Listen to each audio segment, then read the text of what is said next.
Next Sunday is Palm Sunday, and I've offered a reflection based on Mark's Passion reading. Holy Week reflects on Jesus' last week on earth, and so it opens today on Palm Sunday at the point where Jesus goes to Jerusalem for the Passover, welcomed by large crowds of people who have started to identify him as the long-awaited Messiah. But then the Passion reading reminds us that as Jesus himself warned his disciples that his mission would not be completed amid popularity and wide acclaim, he had to suffer and die in order to reconcile humanity with God. The Palm Sunday liturgy isn't just a commemoration of Jesus' passion and death. That belongs particularly to Good Friday at the end of the week.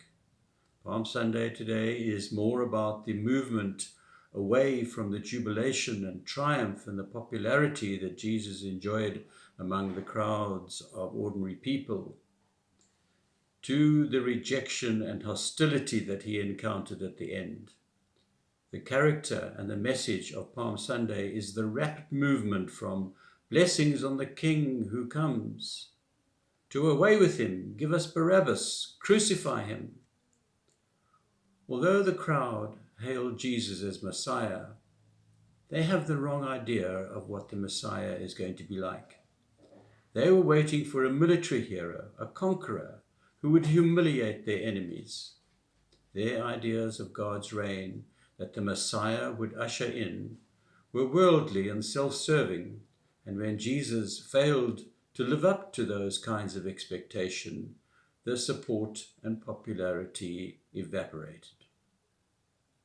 Palm Sunday in particular reminds us of that strain in Jesus' teaching, that to be a follower of his and to be faithful to the real content of his message, we have to anticipate opposition, unpopularity, misunderstanding, and misrepresentation, sometimes even from those closest to us.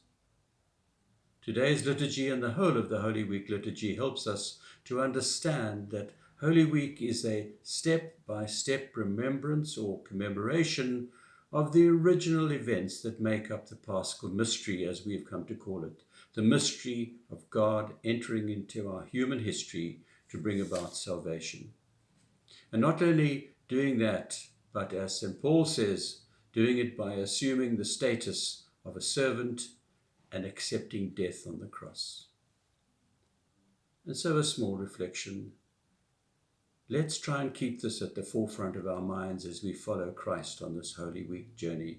We know the story of Jesus by heart, and we know how the story unfolds during this Holy Week.